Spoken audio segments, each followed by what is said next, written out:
దండానికి పిండేసిన అన్నా నీ అంగి ఇంకా ఎండనే లేదురా నీ పెండ్లికి పెట్టుకున్న ఎర్రని పారాని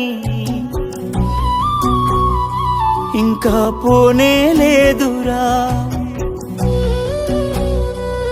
వదినమ్మ మెడలను వేసిన 3 ముళ్ళురా 3 రోజులుగాక ముందే ఉరితాడయిందిరా